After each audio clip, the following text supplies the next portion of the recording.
What's going on, people? We are Tottenham TV, back here for the post-mortem after Spurs got absolutely humbled at Craven Cottage yesterday. 3-0. We're going to obviously start off with the match review, going to player ratings, 5 takeaways and reacts as well. I'm not sure how much reacts there is to do, but we'll start off with the match review. Obviously, it was an absolutely shambolic performance yesterday, and I felt like, you know, I don't think Ange could have done much more in terms of the starting lineup he chose. I don't think anyone would have chosen a different starting lineup at the time. And I felt like in the first 10, 15 minutes, that just really set the tone of the way that game was going to go. Yeah, Fulham obviously come into this game high in confidence. They got quite a good recent home record as well. And I don't know what it was about those opening exchanges, but Fulham were just getting into our penalty area time and time again. It seemed as though we seemed to turn up and think we didn't have to do our proper defensive duties and just allow Fulham to do what they wanted on the ball without putting pressure on them. And obviously they could have easily been a goal or two up in those opening minutes if it wasn't for, actually, I thought, some really great defending from Romero, Dragoshin and Vicario. I think those three pretty much kept the score at 0-0 in those opening exchanges, and Fulham were flying forward. We couldn't get anywhere near their the fullbacks, Robinson and Castagna, who were just getting in all sorts of positions. Pereira was buzzing around the central area without anyone picking him up. And it took Tottenham a good 20 minutes to kind of get a foothold in that game, and it was pretty much all Fulham in those opening moments. And I can't really put my finger on why we started so sluggishly, given the fact that last week, you know, we had such a great result. We had a whole week to prepare for this game. We only had really one player missing from the lineup of last week, and that was Van de Ven. And we came out in such a sluggish manner. That must have been absolutely infuriated Ange that we didn't start on the front foot looking to put pressure on Fulham. And I don't know if it was complacency, arrogance, or just Fulham came in it with more energy, but we started that game very sloppily. Sarr was giving the ball away constantly. We couldn't really get any sort of possession at all. It was just kind of, we're getting the ball, giving it away, allowing Fulham to transition on us. And it was very, very easy for Fulham. I was astounded by how easy it was for Fulham to continually get into our penalty area. Not even just our final third, but in the box every time. And it took a number of last-ditch blocks from Romero and Dragoshin to prevent the score, us going down early. Yeah, absolutely. And I felt like in those first 15 minutes, we conceded more chances, more clear-cut chances in those opening 10, 15 minutes than we did in the Villa game and Crystal Palace game combined. It's an absolute joke. And I was saying to my uncle who I was watching it with, and I was saying it just felt like Spurs had just turned up and expected the win, after the good run that we've been on against Crystal Palace and against Aston Villa. Just turning up expecting to win. And I don't feel like I don't know if it was effort levels or I think it was just complacency going into this game, and it's not good enough. We've heard Ange talk about that kind of thing before, and I think it's crept in again in this game against Fulham. But having said that, after we did ride that wave of the first 20 minutes, we didn't concede the goal, and I felt we started to come into the game. We started to get a few chances. Sonny was getting a chance. Maddison was getting chances. And when Fulham did score, I really did feel like it was against the run of play. And at that point, we were like creeping into the game. But then after Fulham scored, it was literally just one-way traffic up until probably the final 10, 20 minutes. Yeah, a little bit of credit goes to the team to kind of find a solution around how Fulham were playing in the first half, and we did create some really presentable chances. Brennan Johnson had one which was a really poor effort, but was really well worked. Actually, I felt in that first half, as much as Fulham, I felt like the pattern of the first half was Fulham were continually winning the ball in the middle third of the pitch and transitioning on us. But when we did when Fulham were trying to play out the back, I thought we were continually winning the ball off them in their third. And the frustrating thing was, I actually thought our pressing in that period of the game was actually quite impressive. We were winning the ball many, many times. The problem was we didn't take advantage of those moments when we got into the final third and we were able to win the ball off them. We had a number of high regains in that first half, especially for the likes of Kulusevski. I remember was winning the ball a number of times. And he was doing some really good work there. But when it got to being decisive, we weren't on the mark. And also we had, as you say, Sonny had a good chance, which would have been a very, very good finish if he scores it, but just over the bar. Maddison, again, that came from a high regain. Udogie on the left cuts it back for Maddison. He actually does really well to maneuver the shot, but it just drags an inch wide, an inch to the right. And obviously, it's a goal because Leno was caught flat-footed. So he definitely had opportunities in that first half to take the lead. And as you say, the goal did come against run of play, but the goal was, again, a consequence of Spurs giving the ball away in the middle of the park. Robinson can't get near him. And to be fair to Robinson, it's a fantastic ball. He plays it very early for Muniz. He peels away from Dragoshin, one touch and bam, into the corner. And it is a good goal. But again, it's from a transition from a bit of sloppy play. The frustrating thing was it was just before half-time, probably in one of Tottenham's best moments in the game. And it was probably really deflating, having worked our way back in the game. That was when we conceded. And it looked as though we took that momentum into half-time, into the second half. Yeah, but back on that ball from Anthony Robinson was one of the best balls I've seen in a long time. It was an unbelievable pass, wasn't it? Since Salah last week. Since Salah last week. I think it was even better than that, to be honest. So? Yeah, I think it was unbelievable the way he played that. And I don't think it was. Maybe not, look, but I think they're both unbelievable passes. Let's just say that. And I think, even with the pass, Dragoshin's got to be following his man, tracking that man at the back post. And I felt like Dragoshin was at fault for the goal. But yeah, I think you're 100% right. We took that momentum from the goal that we conceded into that second half. And everyone's thinking at half-time, all right, second half Tottenham are going to show in this second half. We're going to have a much better performance in the second half. And it was just anything but that. We were abject. We were standoffish. We were open. We were so easy to play against. And we got exactly what we deserved. That second goal that we conceded was such poor defending all round. I mean, Iwobi just literally waltzes past Udogie. I don't understand what Udogie's doing there. He's literally just standing there looking around, not even trying to put a foot in. Iwobi literally just walks past him. Like, what is he doing? Yeah, unacceptable. Obviously, Castagna finds himself in all sorts of space down the right-hand side as well. We continually struggle to track him, to track the fullbacks. I think both fullbacks were just causing us so much havoc. I didn't even think it was so much. I mean, Willian and Iwobi also played very well, but when it got to those players getting into positions to get the pullbacks, it was always those fullbacks continually there, just non-stop running. And at that point, you got to say maybe our wingers have some culpability there. Are they not tracking their runners? Are they not helping out the defence enough? Are they not getting back in position? Because time and time again, their fullbacks found themselves in really good positions, and obviously they both got assists on the day. I have to say, with the second goal, obviously the defending is horrific. We were all over the place. Is there a bit of luck there with the finish? I think it comes off his knee. Does he mean it to kind of finish that way? Probably not, I would say. From Fulham's point, from our point of view, from Tottenham's point of view, there was probably a slight bit of luck with the goal. But when they're opening us up like they were, and when they're finding it again so easy, you can't rely on a last-ditch block like we were in the first half every time. And it seemed as though that's what we were trying to do.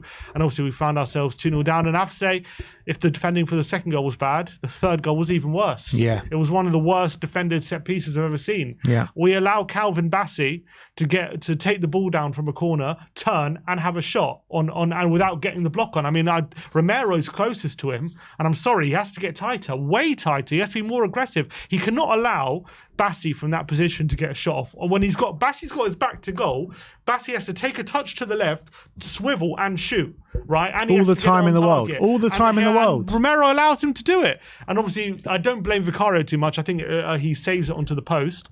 And Dragoshin doesn't react quick enough. He allows Muniz to get the touch on it. And it just trickles into the back of the net. It's such a terribly defended goal from Tottenham. And I have to say, set pieces, it's something that Andrew's been questioned on. And he's continually, I think Barnaby made this point yesterday, he's continually batted away suggestions about getting a set piece coach because he said he doesn't feel like it's necessary. Well, it's hard to justify that when we're defending from set pieces in the way we are, in the manner we are, because it seems to be every week there's an opportunity for the opposition to get a joy from set pieces. Yeah, and it's an area that I highlighted in the preview, wasn't it? We spoke about it, saying that Fulham haven't exactly been strong from set pieces this season, but it's an area that we've been very weak for a while now, this season particularly. And as much as I was worried about set pieces coming into it, I never thought we'd concede a set piece that easily and that kind of sluggishly. It was a terrible goal to concede. All three goals, I mean, I thought were terrible goals to concede, particularly the second and the third. And when you're conceding goals like that, when you're under the cosh of it of Craven Cottage, you just give yourself an impossible task to do. You know how good Fulham are at Craven Cottage. Whenever the good sides come there, they give them a tough game. And when you're just giving goals away like that, I mean, you just leave yourself with absolutely no chance. And it was luck. It was only a bit of luck that prevented it from being 4-0 because Paolini obviously has a shot from another set piece. Luckily for us, it deflects in off Jimenez, who was offside. But if he wasn't there, that might have squirmed past Vicario. That might have been 4-0 anyway. So at that point, that if it wasn't embarrassing enough, 4-0 would have been an absolute travesty. But what I would say is at 3-0, obviously, I do think Ange should have realised things were happening quicker than he did, and he obviously waited till 3-0. When did we make those subs? It was on like 60 minutes or so, 65 minutes. Yeah, we made those. Richarlison didn't come on until about 10 minutes to go. But what I would say is it was 66 minutes they made the subs. Obviously, we were 3-0 down. The game was over. What I would say about those subs is. They did actually affect the game positively in a sense. Yes, the game was over, so you could argue Fulham took their foot off the gas. But what I would say is, after those subs came on, with Bentancur, Højbjerg and Werner, we actually did create a few openings all of a sudden. Obviously, Brennan Johnson had a terrible miss from inside the 6-yard box. And then Brennan Johnson then sets up Werner, who bloody missed one of the misses of the season. I'm sorry. It's a terrible, terrible miss.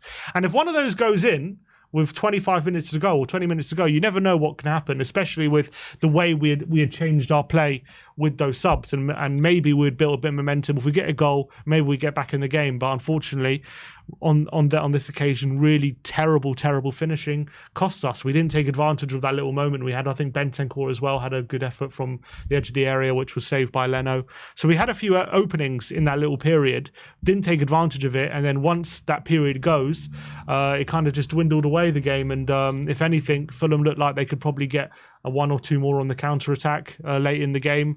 They didn't even need Adama Traore to come on. They were that comfortable, and we ended up succumbing. I think the game petered out. We ended up succumbing to a 3-0 win. What was really disappointing, I felt like with like 10 minutes to go or so, the players felt like they just wanted this game to be done. They didn't want. They weren't really pushing that much to get back in the game. I got the feeling that apart from maybe Richarlison, who had a couple of efforts, like I got the feeling that these players were just counting the minutes down to get this game over and done with and admitted defeat, which is really disappointing to see. And it's also one of the first times I've seen it. Even when we were 4-0 down against Brighton, we put a little comeback together and tried to get back in the game. And this is also one of the first times this season where I felt like we just looked like a completely average team. We looked completely easy to play against. It seemed as though Fulham found it very, very easy to combat what we were trying to do. And that was probably the most concerning thing, considering you can't really have too many excuses from a team selection point of view as to why it felt like that. As well, on top of that, you have options off the bench. You had good options off the bench as well. So you can't say, we didn't have the squad options, because we did. So there weren't really any excuses to perform in the way we did, in the manner that we did.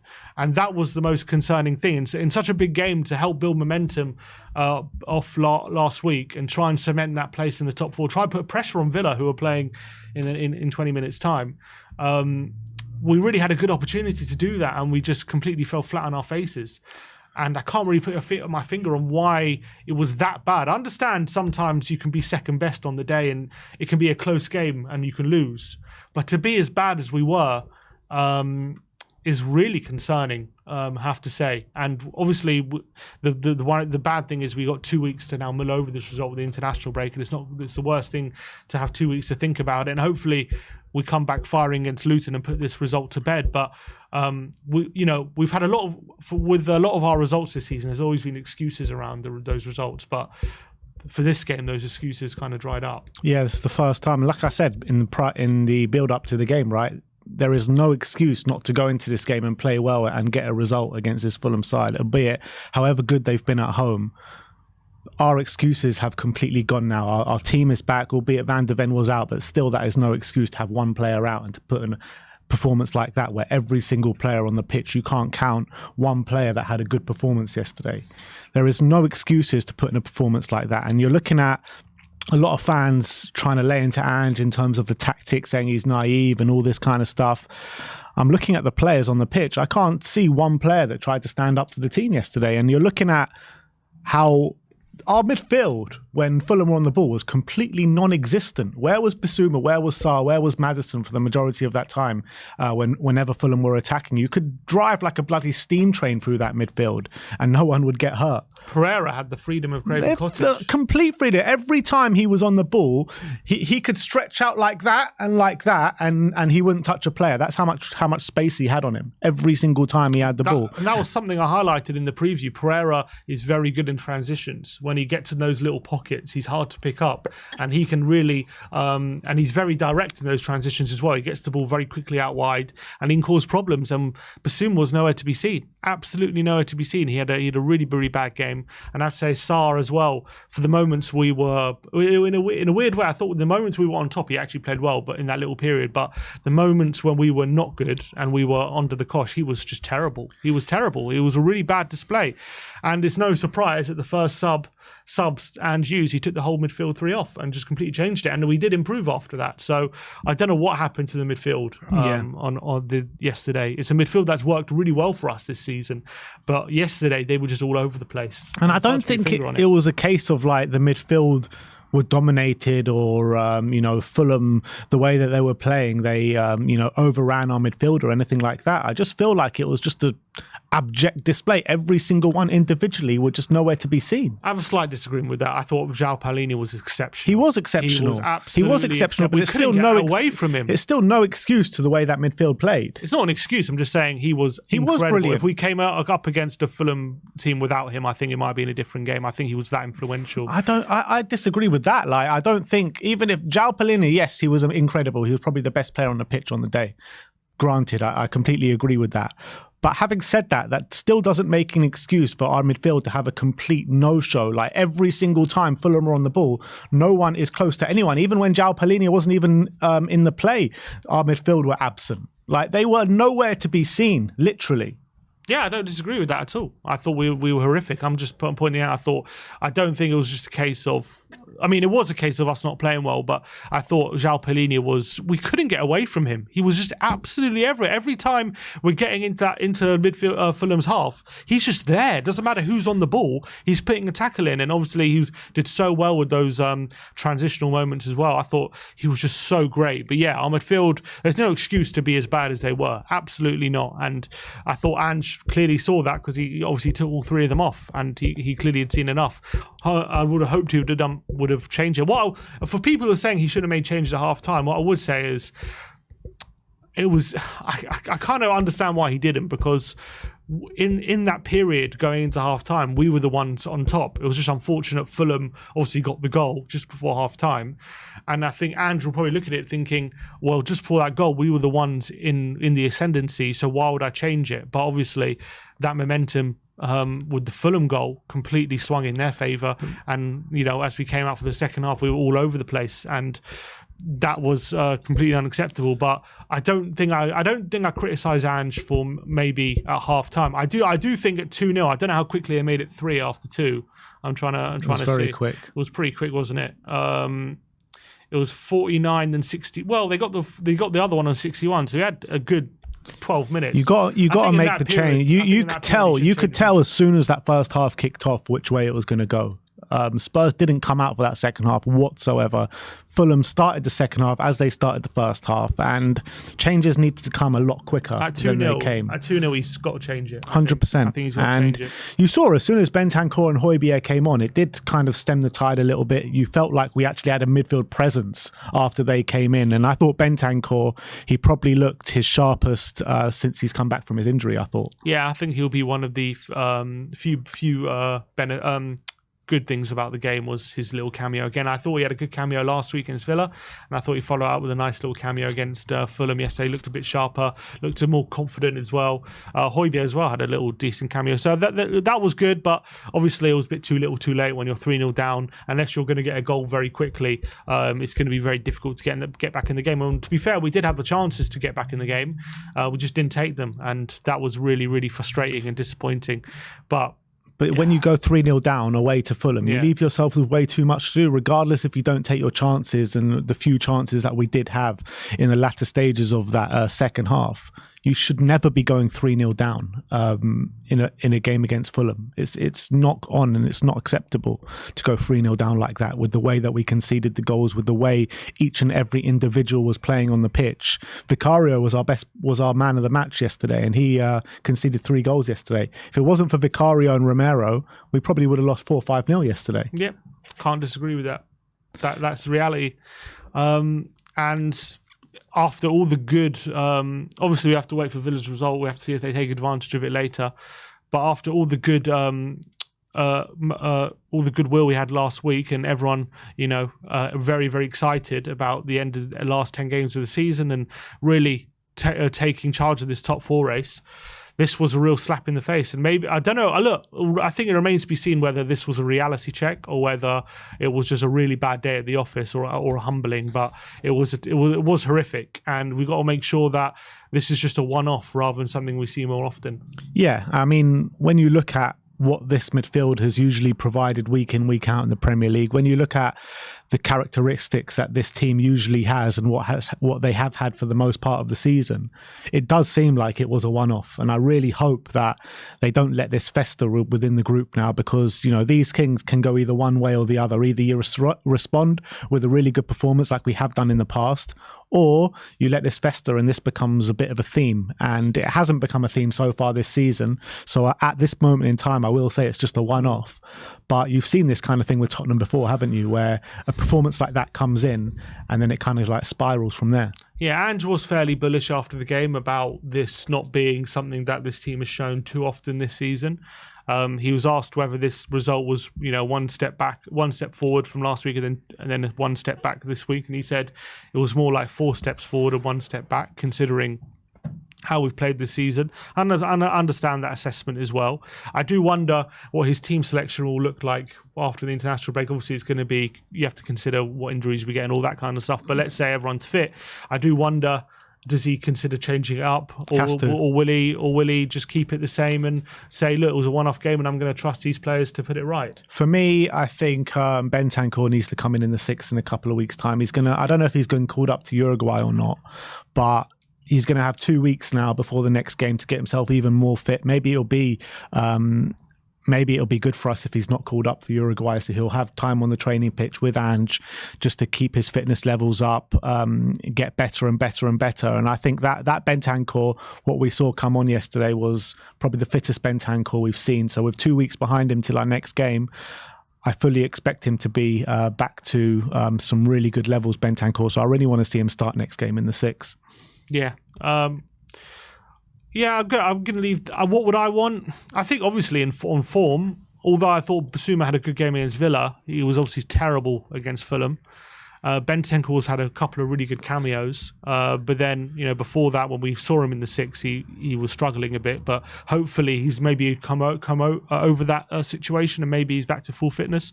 So if all things being equal, I think that is one change I'll probably like to see, albeit, again, when Ange changed it, he did put Bentancur in the 8 and he put Højbjerg in the 6. So I don't know if that's an indication of where he sees it at the moment. But I do think Ange will probably lean towards not massive changes, I reckon. I know he will be a disappointment. I think he'll want to let the players to put it right. And if obviously they put in a similar performance again, then I think massive changes will be had. But I think Angel will probably want to put a bit more trust and not just, make after. I know it was a really bad performance, and the temptation will be, everyone got to change the whole 11. But I think Angel will be more calmer than that, in my opinion. I think the only change I would make is Bentancur over Basuma. I think I would keep the majority of the players. I mean, when you're looking at it, who are you going to change? You can't change the fullbacks. The centre-back, if Van der Ven's fit, he'll play instead of Dragoshin.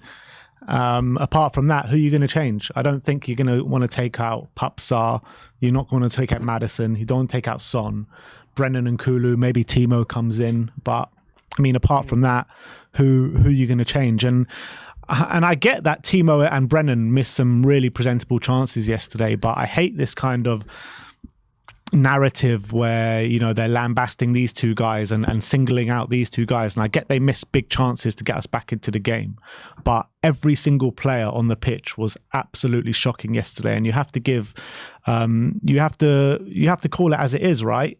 No one played well. So if you're going to single those two out, you need to put the rest of the players in there with them. And I think it's unfair just to single out Brennan Johnson and Timo Werner. And at the end of the day, yeah, Brennan missed a big chance, but he's the one that laid that on a plate for Timo Werner. So he's got to get credit somewhere there as well. I agree, and I think everyone's laying into them saying, you know, well, not everyone, but I've seen a lot of people laying into them saying, this shows, you know, they're never going to be good enough, all this kind of stuff. And that might be true, but I don't, you know, on this evidence, Sar's never going to be good enough. Basuma's never going to be good enough, you know? Maddison's never going to be good enough. Like, if you're going to base your opinion and your assessment just based on this game after they've been in good form recently, you know, those good moments don't show they will be good enough. Or apparently the bad moments show they won't be good enough.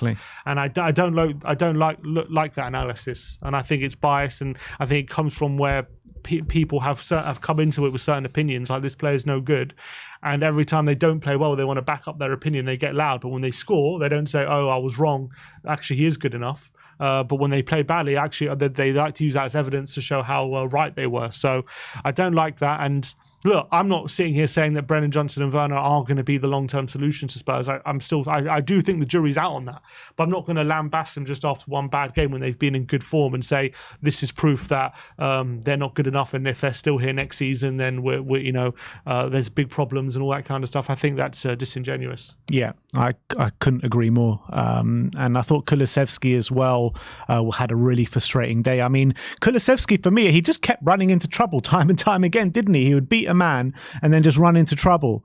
Can you name one player on that pitch that can come out, apart from maybe the substitutes that came on in the last stages, that can leave that pitch with their head held high, apart from Vicario? I did think in the first half, Vicario, Romero and Dragoshin as a three were actually really good, apart from obviously we did concede the goal, but I thought those three did really well in the first half. I think Dragoshin was actually doing some really good stuff from corners.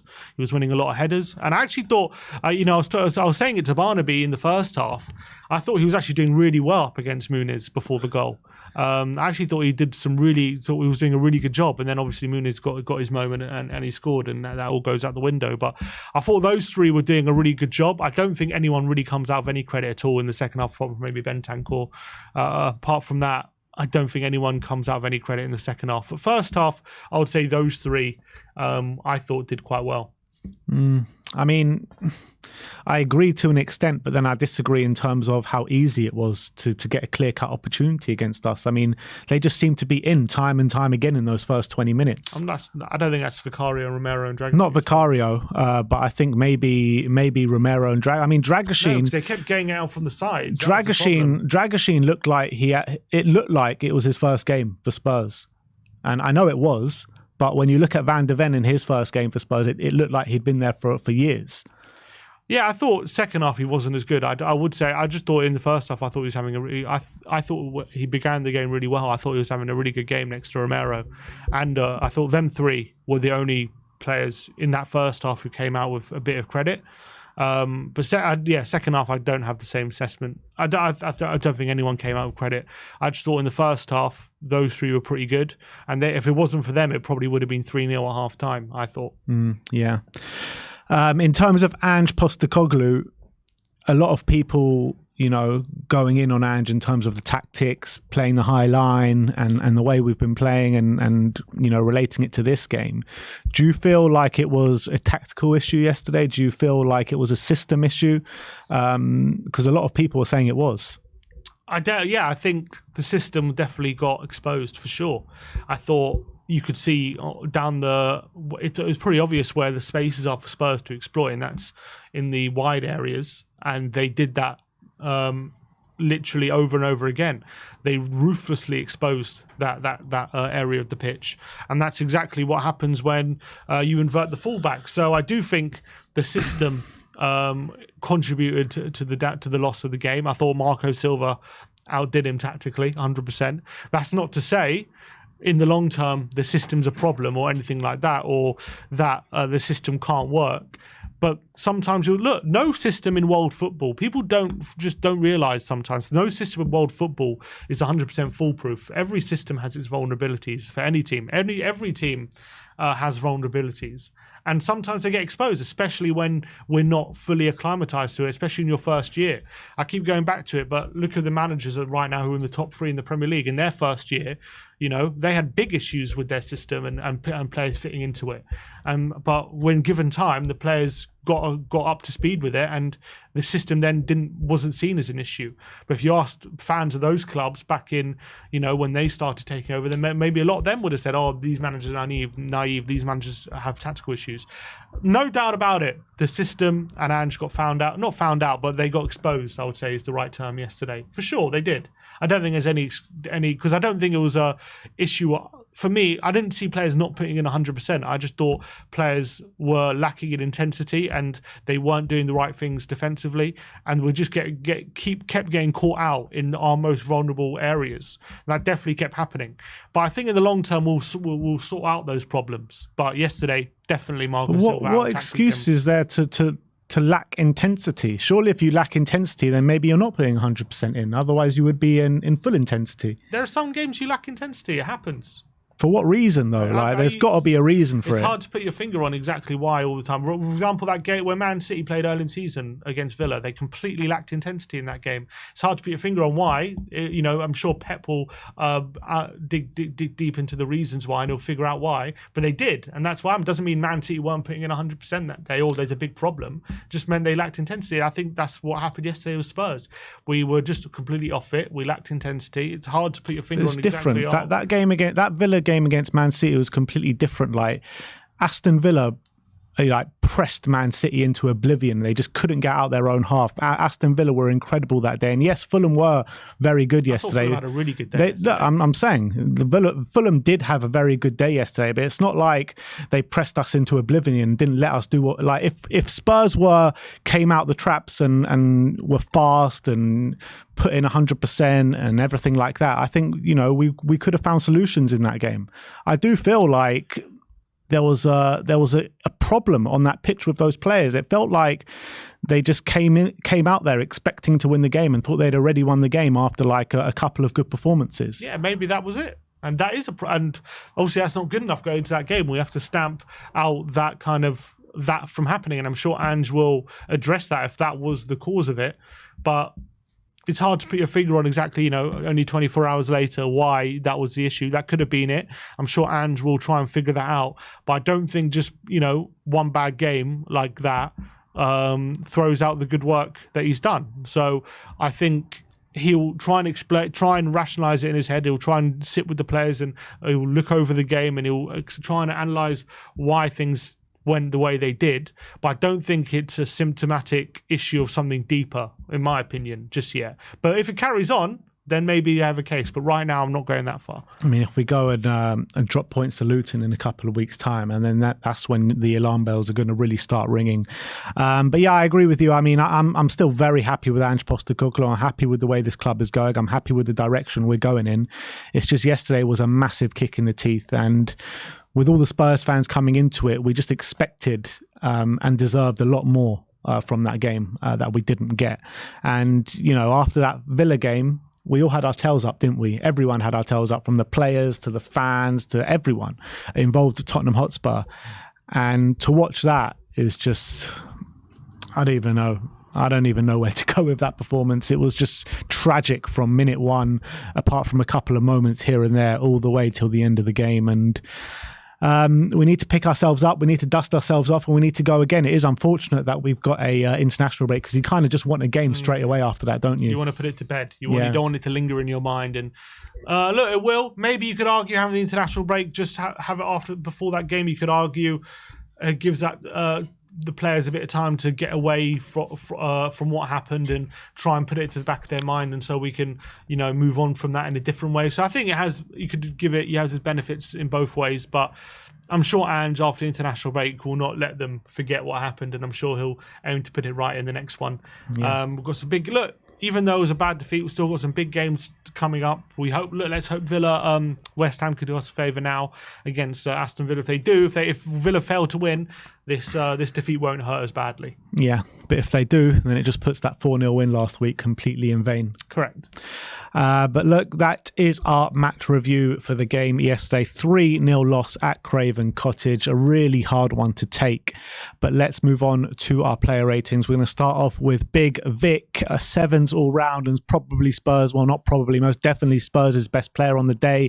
I thought particularly in the first 15-20 minutes made some really important saves to keep us in it. If it wasn't for him, we probably would be going down 3-0 at half time and lose this game 5 or 6. Yeah, made some crucial saves, big saves, especially in both halves, really.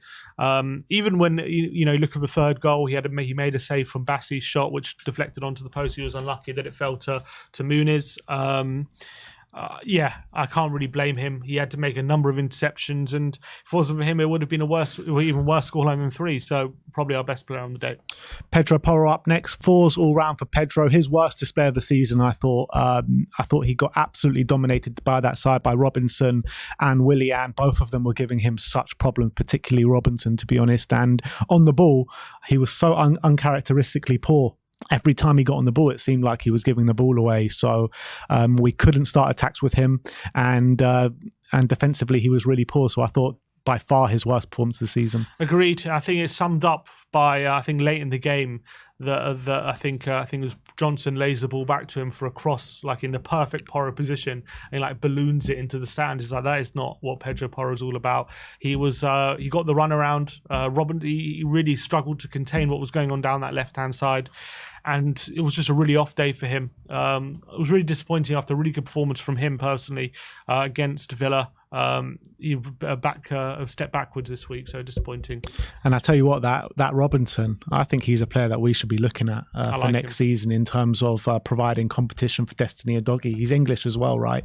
So I think it ticks. No, he's American. Oh, he's American. So maybe it doesn't tick all the boxes, but I think he's a top left back. I really do. Yeah, I like him a lot. Next up is Cuti Romero. Sim gives him a 5. I gave him a 6. I mean, to be honest, I probably agree more with your rating on this. Actually, I agree more with your rating.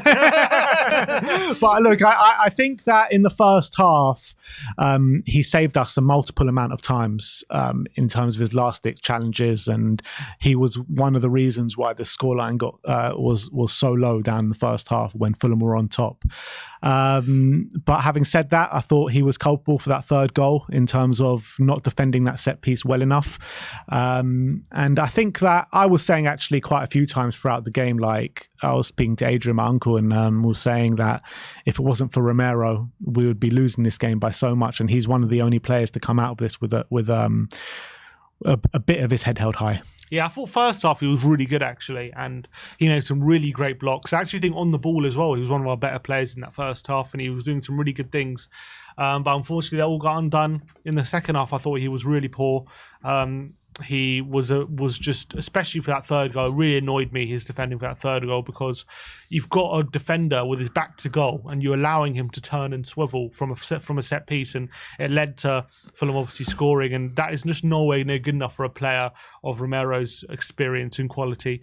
So that was really disappointing. I thought he did lose his way a bit in that second half. I thought as well when Jimenez came on, he was giving him a lot of trouble, and they struggled to contain him. So disappointing, but I did feel if I'm basically just on the first half, he was probably like on a 7. Yeah. Dragoseed up next. Him gives him a 5. I gave him a 4. First start in a Spurs shirt, and it looked like it, to be honest, because I thought the relationship with him and Destiny Udogie was pretty much non-existent. He did save us a couple of times with some last minute ditches in the first half, but apart from that, I thought he was really poor. His playing out the back, I don't think was as adventurous as it was in that Aston Villa game, and I just felt a bit let down by Dragoseed. But I'm not going to go too hard into him because it was his first start in a Spurs shirt, and it was obviously a very hard game to come into. I slightly disagree. I don't think it was as bad as you're saying, especially in the first half. I actually thought he had a really good first half. What was disappointing, and clearly he was struggling with a bit was a couple of occasions he tried to pass it out wide to a doggy and played it out of play, and maybe he's just getting used to that new position, playing on the left side centre back. What I would say is in the first half, I thought he was doing a really good job, especially from winning a lot of headers, especially from corners. He made some really good blocks as well when we were under pressure, and I thought he was doing a really good job dealing with Muniz, who was threatening, and he was doing a really good job just muscling him out of certain situations, winning some goal kicks, and he was looking confident. But then it did kind of switch when that goal went in. Muniz was able to peel away from him for the first one, albeit it was a great ball from Robinson, but Muniz was able to get away with him. He got the goal. In the second half, he definitely wasn't as confident as he was in the first half, and did start to struggle. But I would say in that first 40 minutes or so, I was actually really impressed with him. I thought he was doing really well, but it unravelled, unfortunately. I did feel like he needs to be doing better to react quicker for the goal at the corner, and I did feel that he needs to be doing better to track his man, albeit it was an unbelievable ball from Robinson for the goal. I feel like he's got to be doing more to track his man as well at the back post. So I did think he had his hand in two of the goals we conceded, but I do expect better from Dragoshin, and I think we will see better from Dragoshin because I think we saw that in the Villa game.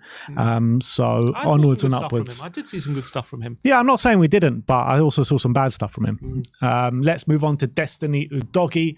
4s all round for Destiny, and probably his worst display of the season as well. I thought he was shocking at times, particularly on the ball. There was a few driving runs, but apart from that, there was nothing there to see from Destiny Udogie. It was absolutely embarrassing for that second goal. The defensive nous he was showing, Iwobi literally just waltzed past him, just absolutely waltzed past him like he's not even there, not even a foot he put in. And it was an embarrassing moment for Destiny. Yeah, another player who was really nowhere near his best. To be fair, there was one good moment from him in the first half where he was able to win the ball from a high regain, burst down the left-hand side, cut it back for Maddison, and if Maddison's shot was a bit more accurate, Udogie could have had an assist and we could have been 1-up. But apart from that, I thought defensively, all over the shop. I thought Iwobi was just, and Castagna, every single time they were just getting in time and time again. Udogie seemed to have no way to stop it. Maybe Brennan has a bit of a fault for not helping him a bit.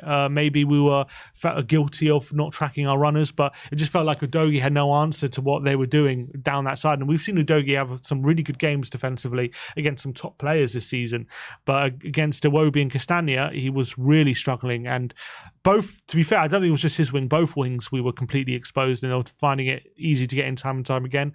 But then going forward, apart from that one moment, he also struggled. It was one of his worst games for a while, unfortunately, for Destiny. But yeah, just bad day at the office for him. Yeah, you got him and Pedro Porro both putting in their worst performance of the season, and it showed. Yves Bissouma up next. 3s all round for Bissouma, and an absolute non-existent display in midfield from him, coupled with another few players in midfield. I just failed to see anything that he did throughout the game. Maybe winning a couple of duels. Apart from that, it was just so easy to play through us. Every time they had the ball in the central areas of the pitch, it just seemed like no one was around him. And that's one of his key jobs as the number 6, is to make a presence of yourself in the middle there and keep winning the ball back and be defensively solid. And he was anything but that. And one of the key kind of areas where he's been really good in the last couple of weeks is his defensive ability and the way he's been able to snuff out kind of attacks time and time again. He didn't do that at all yesterday. Yeah, he got completely done by Pereira. I thought Pereira was given the freedom of Craven Cottage to completely dictate the game and create chances and buzz around that area that Bissouma should be patrolling, but Bissouma just didn't get near him. Pereira was finding it way too easy. I remember watching Pereira at Old Trafford, and every time he was picking that ball up on the halfway line and had all the space to turn, I was like, okay, if we don't, and I was thinking back to that game, thinking if we don't stop Pereira controlling this game, we're in big trouble. And for the whole game, we just weren't able to get a hold of him, and he caused us so much trouble. And I blame a lot on that. Bissouma on the ball as well didn't do a lot again. A bit of he had his gamely, I should say, sloppy moments where he did a few missed controls and gave the ball away in a bad position, which was really bad. Again, with the period we were on top in that first half, there was a little period we were doing all right. I thought he did quite well in that period, but it's too few and far between. And in general, it was a really bad display from Bissouma. And again, another player who had a great game last week against Villa and couldn't build on that. Yeah.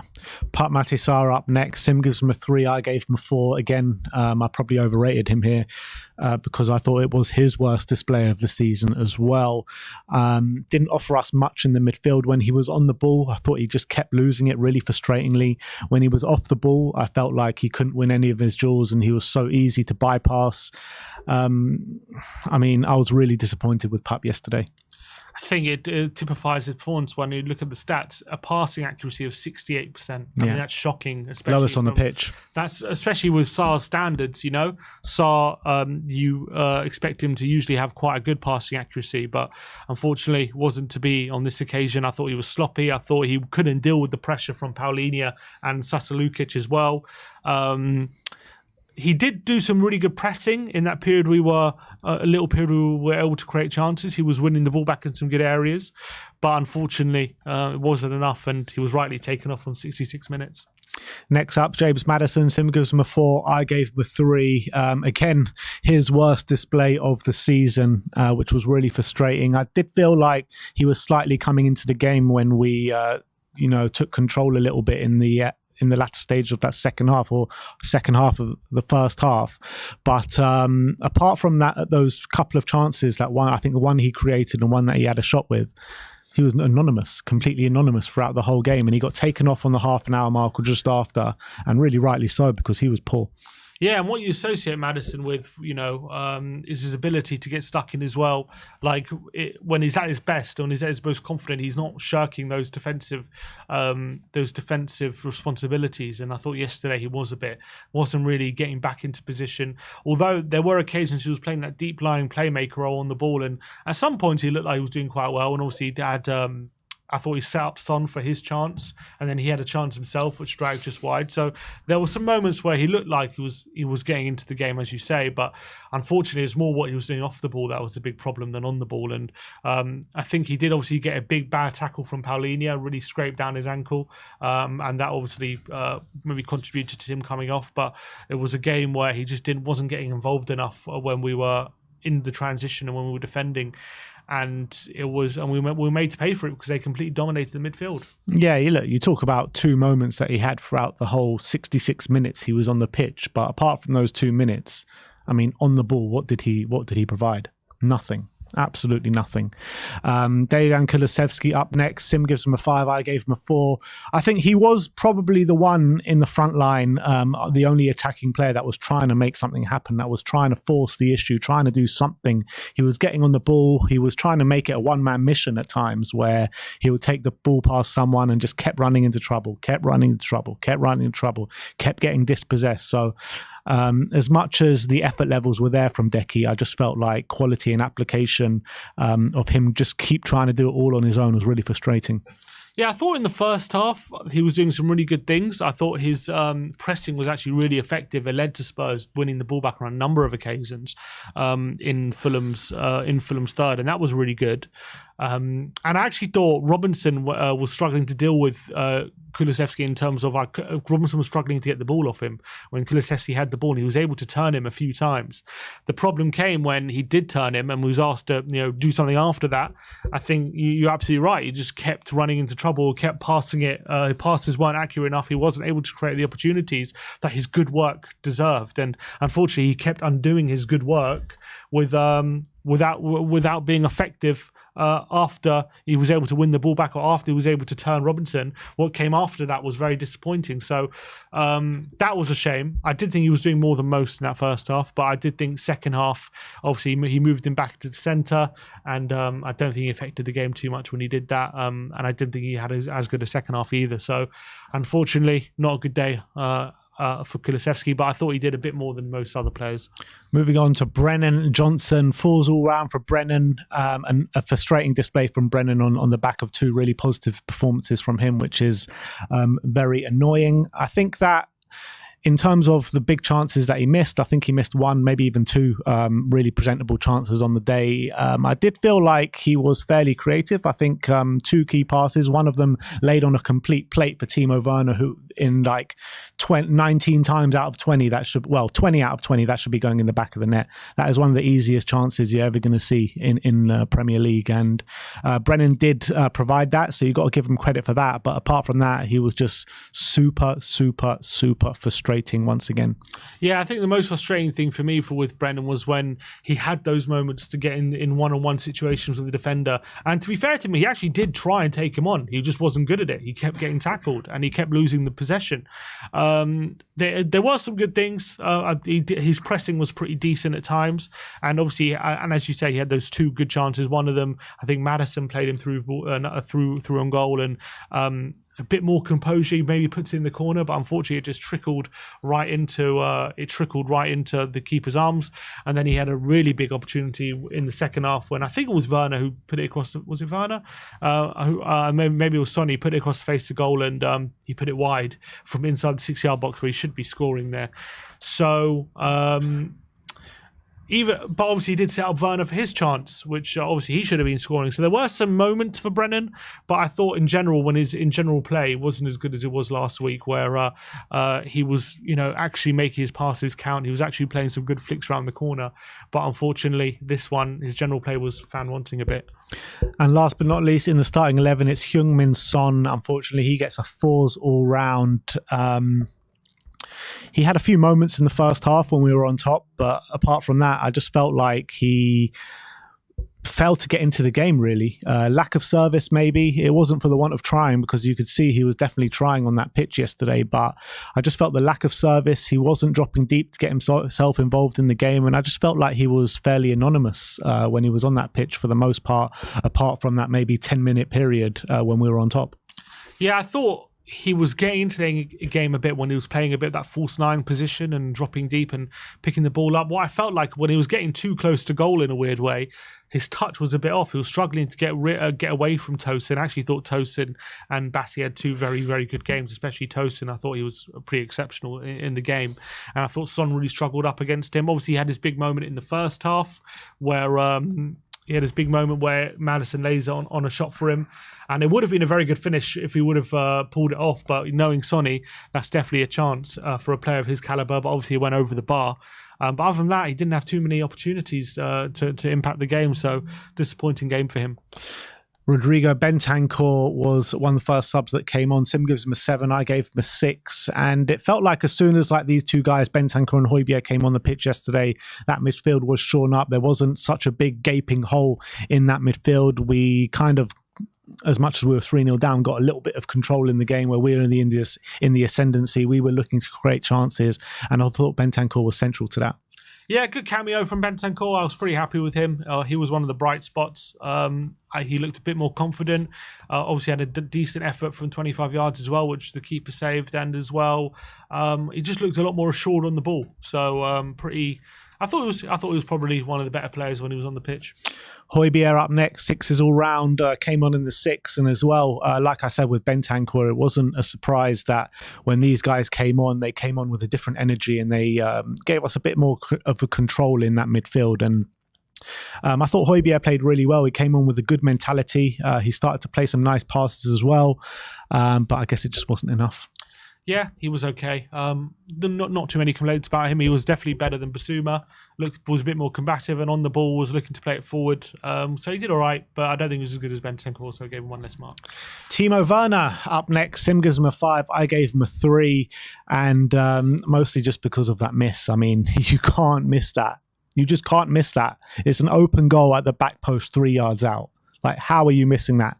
Got to give him credit to getting the positions and maybe causing Fulham a few problems. But I mean, I just keep replaying that miss in my mind, and it just gets worse and worse every time. He did a Werner. One to add to the compilation reels, unfortunately, for Timo. Really one of the worst misses of the season. No excuses. I've seen it time and time again. I'm looking for an excuse why he couldn't just put it in the back of the net, and I can't think of one. It wasn't like he was stretching too much or anything. It was an easy finish. All he has to do is just put it straight, and it's a goal. Terrible miss. What I would say is I actually thought he impacted the game fairly positively on the left-hand side. A few moments he was driving at the defender and they were struggling to deal with him, and I think he did set up that chance for Brennan Johnson as well. So there were some good things there from Timo, but obviously that miss is going to be what everyone remembers. And then last but not least, Ange Postecoglou falls all round for Big Ange, and he just got tactically outdone yesterday by Marco Silva. I've always rated Marco Silva as a good manager, and I think Fulham's home form against top team has shown it this season, the way he can tactically adapt to games. And I think Ange Postecoglou had no answer really. And, you know, in terms of the starting lineup that he chose, no one really have too much complaints about it. But the problem was that he couldn't find solutions in the game to really sway the game in our favour. Yes, we did have a couple of chances at the last stages of the second half, but unfortunately it was game over by then. And I felt like the changes in the game had to come a lot earlier than they did. Yeah, that's the big criticism I have. I think at 2-0, he's got to see what's happening and just change it immediately instead of waiting. He waited till the third goal, and unfortunately by that time it was too little too late. Also have to criticise him for how the team came out in that second half, because we were terrible, both halves really, and I think he has to take responsibility for that. What I would say is obviously we did have that little spell in the first half where we did seem to take control of the game, and it looked like Spurs were getting a foothold, and at that point we were looking quite good, but unfortunately we didn't take advantage of it. And I think he let that goal that went in before half time, he let that negativity of what that goal meant seep in too much to the team. And maybe he didn't, I don't know what he said at half time, but unfortunately he wasn't able to stem that negative attitude. And I think the changes weren't quick enough. Although what I would say is, to his credit, the changes he did make did benefit the game, but unfortunately, as you say, it was too little too late, and we didn't take advantage of those crucial moments. So 3-0, and first time we didn't score under him as well, which is really disappointing. So bad day at the office for Ange. And what we know about Ange is how much of a good motivator he is, and he just couldn't get his team up for it at all, which was such a frustration. And what we know about Ange and what we've seen about Tottenham time and time again this season, when we have poor first halves, we come out with that second half firing. No matter whether we're 1-0 down, 0-0, winning, whatever it is. When we have a poor performance in the first half, we usually put it right in the second half, and that just didn't happen yesterday. So that is our player ratings from the post-mortem of the 3-0 loss at Craven Cottage yesterday. Let's move on and talk about the 5 takeaways. We're going to take a look at the 3-0 loss and see what 5 things we can take away from the game. And number 1 is wasteful Spurs. Yeah, and for whatever you want to say about our performance yesterday, we definitely had the chances to score, and I think the stats do bear that out. In terms of, it was the first game under Ange in the Premier League we have scored. It obviously ended our 39-game unbeaten run, 39-game run of scoring in consecutive games, but in terms of chances we had 14 shots on goal, 5 on target, 4 big chances, which was actually more than Fulham. And we had as well 2.41 XG. Obviously still less than Fulham, 2.76, but to score 0 goals from 2.4 XG is very rare. And usually if you have that kind of chance creation, you're going to get at least 1 goal. And definitely paid the price of being wasteful in front of goal. Yeah, that's 100% spot on. It did remind me a little bit of that Brighton game, didn't it? Where, you know, we just got cut open time and time again. And then when we had the chances in the Brighton game, we took some of those chances and nearly got back in the game. And it could have been a similar story this time if we did take a few of those chances in the last stage of the game, but we didn't. And it was really, really poor finishing from the likes of Brennan, from the likes of Timo Werner, Richarlison as well. So we could have got back into that game, but we just didn't take our chances, and that was probably the most disheartening thing from the end of that game. Number 2, we're going to look at Dragashin's first start. Yeah, and I thought it was a mixed day for Dragashin. I thought there was some good stuff, but unfortunately, we were on the end of a 3-0 defeat, and he had his part to play on that as well. In terms of the stats, he won 3 of his 5 aerial duels, 1 of his 3 ground duels, 2 interceptions, 2 block shots, 5 clearances, which is decent numbers. And I thought he did some really good stuff when it came from that defending corners in the first half, and some really good block shots. He also had a big opportunity to score right in that first half, which he dragged wide with his left foot on another day. I think that was a cross, though. Was that a cross or a shot? I think there was no one in the box, so I thought it was a shot. But unfortunately, did lose his man for the first goal, which Muniz ended up putting in the back of the net. and in the second goal didn't react quick enough from the rebound from Bassi's shot, and Muniz was able to poke it home, and it didn't even need a lot of power, just trickled into the back of the net, and Dragic will be very disappointed with that. So I did think he started the game quite confidently and positively, but unfortunately, as Fulham gained control of the game, they caught him out a couple of times. Yeah, I mean, I agree to a certain extent. I agree there were some good things in there from Dragic, but unfortunately, I think it was all overshadowed from the bad things that we saw in there from him. I thought he was kind of central to two of the goals that we did concede.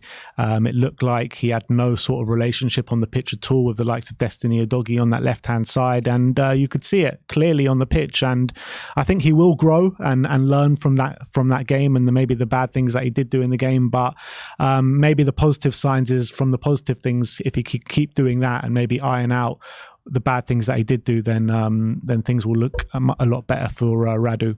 But let's move on to number 3, and that is Palhinha dominates Completely. And I thought he was exceptional. He literally was absolutely everywhere for Fulham in this game, and I think some of these stats just encapsulate how important he was for Fulham in this game.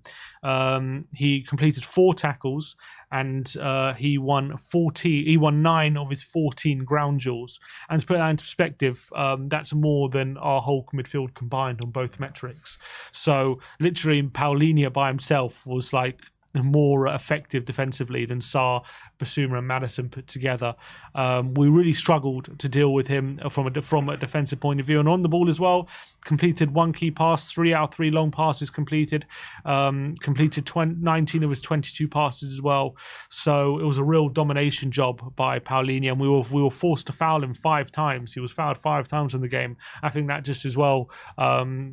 That is an indication of how much we struggled to deal with Palhinha on the day.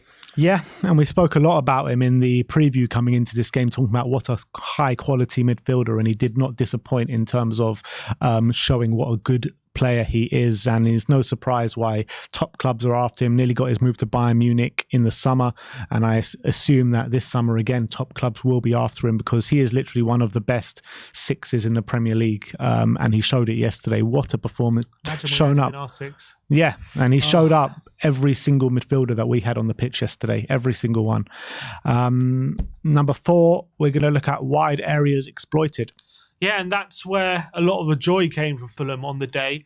They just kept exploiting those wide areas, which we were leaving exposed. Porro and Udogie doing that inverted role was a tactic that Fulham ruthlessly exploited throughout the day.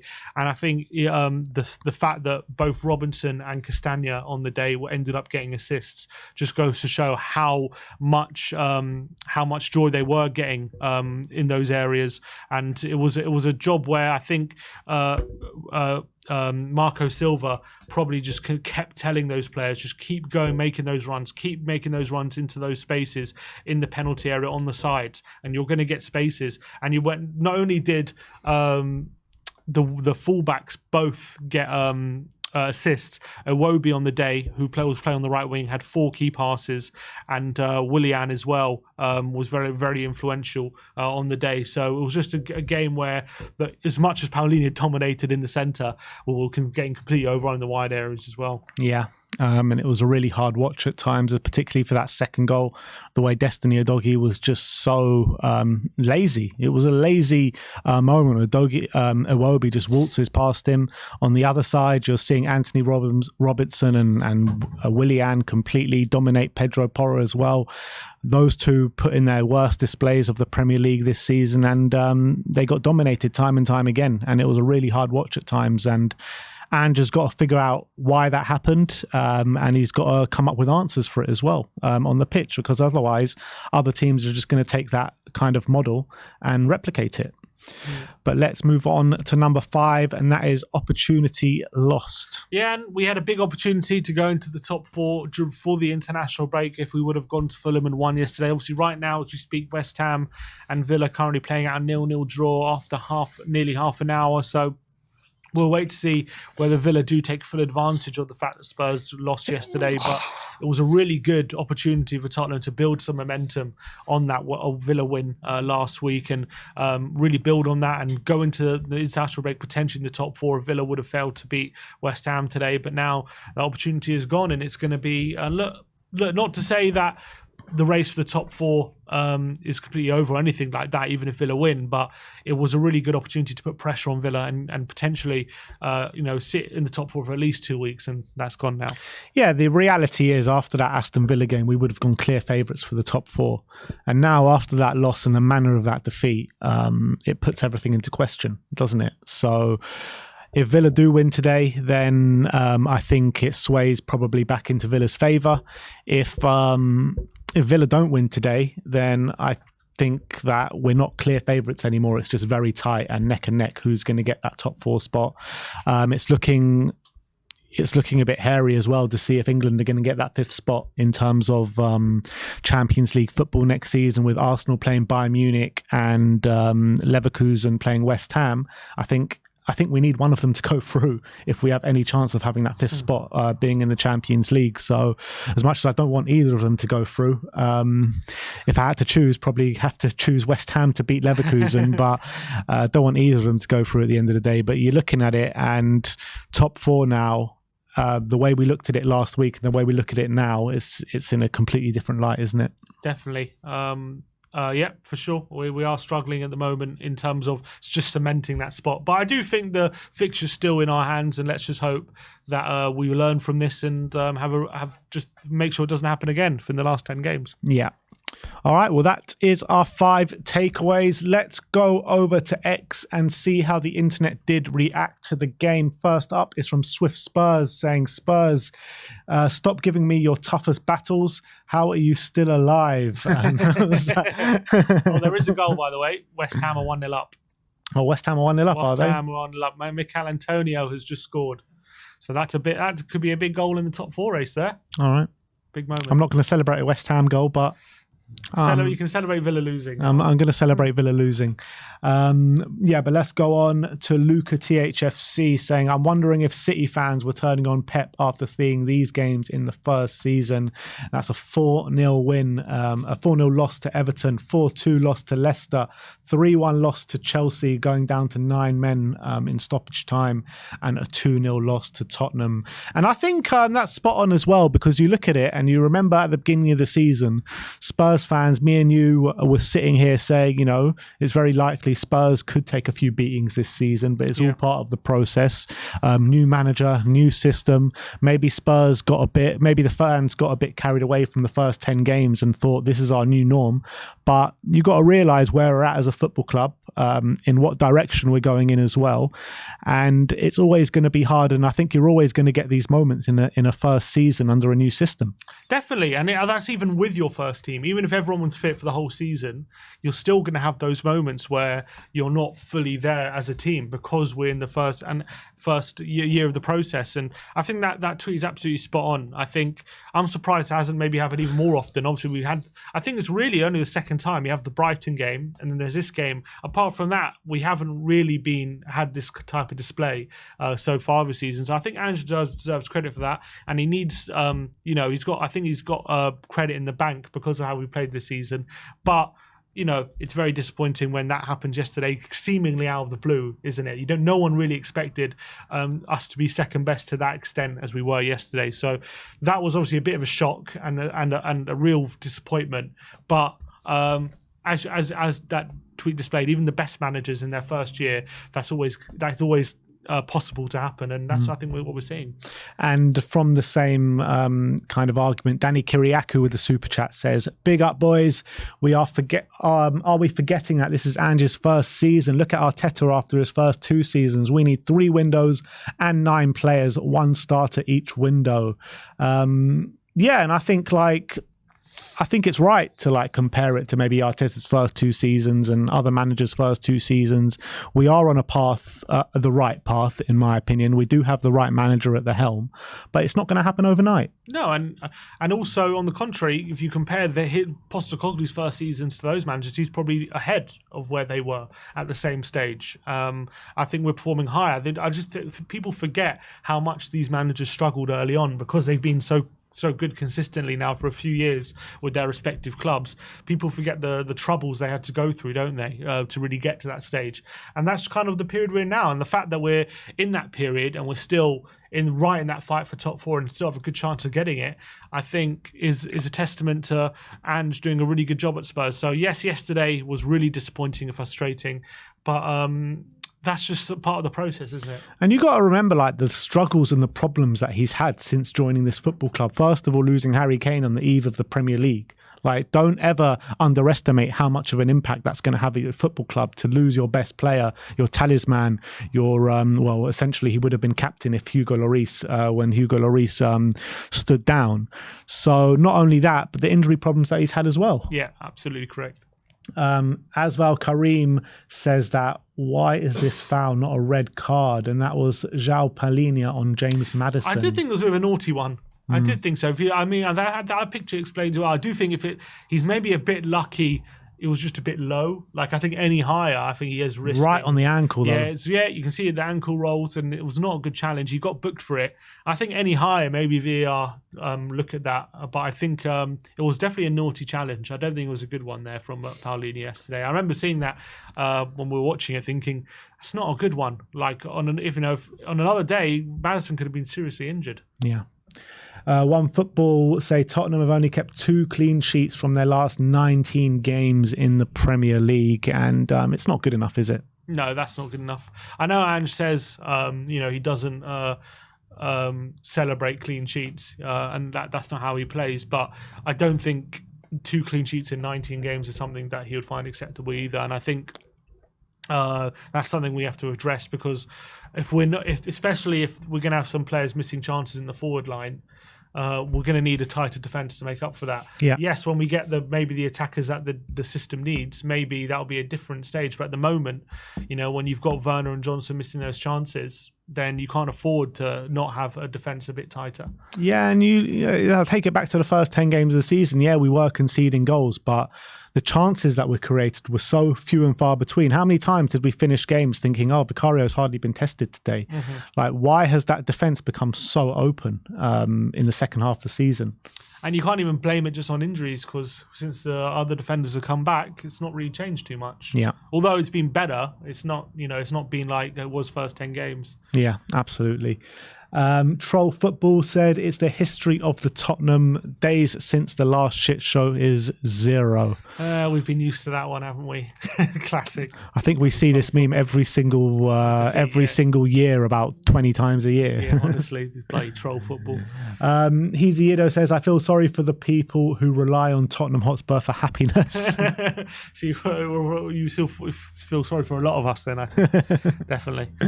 Ron Hotspur says the entire Tottenham Hotspur team today. How is that? It's the meme of that guy saying that you get paid all that money, you got mansions, you got people rubbing your feet, you've got everything, and you can't bloody pay a simple pass, you can't control the ball. It's one of my favourite memes. I love that guy. He's probably right. We were completely all over the place in this game. Yidos90 says, said it last week, Ange is out of his depth, being outplayed by Everton, Brentford, Wolves, Brighton, Bournemouth. The list goes on. Tottenham have had a bit of more individual quality to get over the line. As a team, we haven't got a clue. I think that's a bit hyperbolic and a bit harsh. Hyperbolic, I think, in my opinion. I mean, look, this is the Premier League. You're gonna have games even against teams who you think are inferior, where they give you trouble, and doesn't mean they've outplayed you. It just means they're finding ways to hurt you, and you've got to overcome that. And I don't think in all those games he's talking about we've been outplayed. I just think those games we had difficulties in those games, and I think some of those games we overcame those difficulties. Some of those games we didn't. But especially not only the fact that in the Premier League you're going to have those difficulties, but especially in your first year as a new manager implementing a completely new philosophy into the team, especially in those circumstances and with the injuries, you're definitely going to have games where you're in trouble. It doesn't mean we've been outplayed or anything like that, what he's suggesting. It just means that, for me, that's just a consequence of all those situations being rolled into one. So to say to me that Ange is out, that's proof that Ange is out of his depth is nonsensical. I think that in the games he's talking about in terms of being outplayed, I think the only ones I agree with probably are the Wolves and the Brighton game. I think in the Everton game, yeah, there were periods where Everton were on top, but there were also periods where we were on top, so that doesn't mean we're outplayed. Brentford, I thought probably for the first half we were outplayed, but then in the first 10 minutes of that second half, we came out and absolutely dominated them and scored 3 goals. And the Bournemouth game, I don't think we're outplayed at all. So, yeah, I think he's completely wrong in the majority of it, but Wolves, Brighton, and yesterday we were most definitely outplayed. But you're not going to outplay everyone every week, are you? Especially straight away. It's not going to happen. So there is going to be games. It doesn't mean he's out of his depth because some games we get outplayed. You know what I mean? So I think silly. no one can sway me saying that Ange Postecoglou is not the right man to take us forward. Mm-hmm. No one. Luca THFC saying Tottenham, after they found out that you don't need to fight for 4th in order to get Champions League football. Rest easy, guys. And look, I'm not there yet though, because obviously we don't know if 5th gets Champions League, but obviously if we're fighting all the seasons for 4th, then 5th ends up in the CL and we get 5th. It won't mean as much, that fight, will it? Yeah.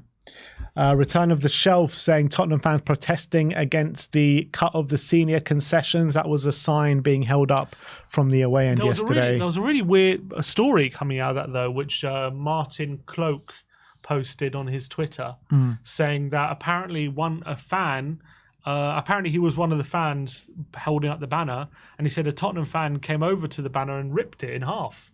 Really odd. Why would anyone want to do that? It's really strange. From what he was saying, that apparently it was blocking his view. Oh, is that what it was? Apparently. Well, the fans. That's what he said. That was that's the reason he said to him why he ripped it down. I'm sure there was other reasons as well, but that was one of the reasons that he gave. See. Well, very disappointing if that was the case. Look, from what I can see here, Raul Jimenez is on, so the game must have been at least 3-0 at the time. I don't know why you want a good view of that, but anyway, I think it would be a much more important protest to that at that stage. Yeah, I think it was, first of all, tempers were probably riling up very high.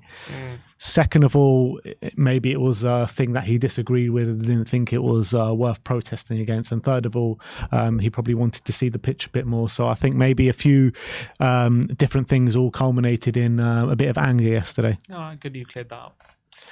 The Extra Inch Spurs podcast put together by Roadtoaster7 on that's Reddit. Yeah. And what's this? He's talking about. So this is comparing the starts of all these managers, basically. Ange Postecoglou, Mikel Arteta, Pep Guardiola, Jurgen Klopp, Eric Ten Hag, and Maurizio Pochettino. And Ange is actually coming out the most favourable out of all of them. Yeah, exactly. He's doing the best at the moment, according to this. Well, not quite. I think Pep. I don't know if it's what order this is in, but. In terms of comparing points per game, like much better than Arteta, much better than Klopp, much better than Poch, obviously. Looks like Ten Hag and Guardiola only slightly ahead. But I think that what it's trying to just show is that it's not easy in your first season in charge. You're not going to just start winning every game immediately, and Ange is actually stacking up quite well to some of the best managers. Exactly. So I think that's quite a good comparison. And I think that's what we've been consistent in saying throughout the whole season, even when we were going through that dodgy patch, even in the last couple of weeks, that it's not going to go all swimmingly all the time. You need to sometimes just trust in a manager and trust in what you're trying to do. And I think that when you look at what's happening for the most part, you can see avenues of how we can get to where we want to be. Yeah, and also you look at that one as well, longest unbeaten run. Ange is ahead with that. He's had the longest unbeaten run of anyone in that. So, and also you look on that right-hand column in terms of the highest price signing. We've had the lowest one as well, so we haven't spent the money of a lot of these managers as well. Fabrizio Romano with a Son quote from yesterday saying, losing that game, I think it's unacceptable as a player. We should take responsibility. We were soft. It's unacceptable. The fans do not deserve this. Attacking players should feel responsibility because we had chances to kill the game. I don't know if we had chances to kill the game, but we had chances to get back into the game, in my opinion. And Heung-min Son in his interview yesterday just looked absolutely distraught, didn't he? Yeah, I completely agree. He looked despondent. He was. He definitely cut a different figure to Ange, who was a bit more calmer. But Son did feel like it was one step forward, 2 steps back. That's what the phrase he used, although Ange said it was 4 steps forward and 1 step back. But yeah, let's hope Son can rile up the team when they do come back. I do agree with you. Like, we didn't have a chance to kill the game. I think that's the wrong phrase. Maybe it's an English thing, but I don't think that's the right phrase. But I think it's definitely fair to say that we had more than enough chances to score a couple of goals in this game. So he'll be definitely disappointed we didn't get on the score sheet. And last but not least, there is quotes from Big Vic on Instagram, and he says, "Not much to say. Today we were not good enough. You deserve better from us. We will be back." And I mean, I'm too used to seeing these kind of quotes over the years from various different Spurs players. I know, it starts to ring hollow at some point. You get numb to it, which maybe we're starting to feel now. But let's hope that these set of players mean it. And I do feel like they do. All right, so that is it from us today. That is our assessment on the Spurs game, 3-0 loss. We have a long time to dwell on this now with the international break coming up. We come back in 2 weeks' time against Luton at home, where it's imperative not just to get back to winning ways, but to put in a really good display. We need to respond to that, and to the only way that we know how to. We've seen it time and time again, Spurs responding to a bad result in a really good manner, and I have no doubt that we'll do that in a couple of weeks' time. But we have a break now for the international break. I think England have some crazy games like Brazil and Belgium or something like that. But yeah, I just want to thank you all for tuning in today. We'll see you all very soon. Like, subscribe and comment. And as always, come on you Spurs.